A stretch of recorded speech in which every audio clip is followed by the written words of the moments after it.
Breaking news, Ukraine is accusing Russia of launching an intercontinental ballistic missile as part of an overnight attack. If confirmed, it would be the first known use of that powerful weapon during the long war in Ukraine. Those missiles can carry either nuclear or non-nuclear weapons. Joining us live now on Skype to go deeper is WTOP national security correspondent J.J. Green. J.J., good morning. What else can you tell us about this? Yeah, good morning, John and Michelle. This was an RS-26 Rubez ICBM. It's a solid fuel, road mobile intercontinental ballistic missile, meaning it can be launched from different locations. It can travel more than 3,000 miles. And this particular missile hit the city of Dnipro, and it's believed to have been fired from Astrakhan, which is close to the Caspian Sea. At this point, we only know of a couple of minor injuries.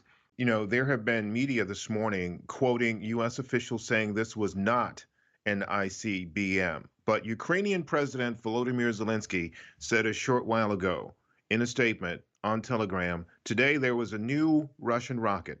All characteristics, including speed and altitude, indicate it was an intercontinental ballistic missile. He said examinations are underway. It's obvious, he said, that Putin is using Ukraine as a training ground. We mentioned earlier that we had heard from Ukraine yesterday that there was concern about preparations to launch something like this. This is what took place. And as these examinations continue, it's important to remember that this is precisely what they were concerned about. And as the debate goes on about whether it's an ICBM or not, we're going to have to continue to watch this, and people need to keep that in mind. What is the significant difference between, is there a significant difference between an ICBM and what this may have been? In this particular case, there isn't. But the reality is the one that was launched is believed to have a range of 3,400 miles. A classic ICBM range is further than that, 5,000 plus. But the reality is ballistic missiles are rocket-propelled weapons that follow a ballistic trajectory to deliver payloads to a target.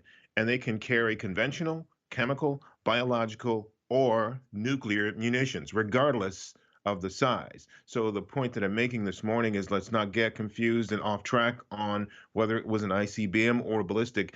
It was a ballistic missile fired from Russia into Ukraine. People were hurt, and the objective most likely is to deliver fear into the population there. Thank you, JJ. Anything else to know? How does this impact NATO's defense posture? The difference? Not much at all. In fact, it means perhaps more that this was launched from the Caspian Sea and landed in Ukraine. And being a ballistic missile, being a new missile, being something that they're not familiar with, they're definitely on high alert, and they're definitely going to keep their eyes open and their heads on a swivel for the next few hours and perhaps days as they work their way through what just happened. All right, JJ, thank you for the update. You're welcome.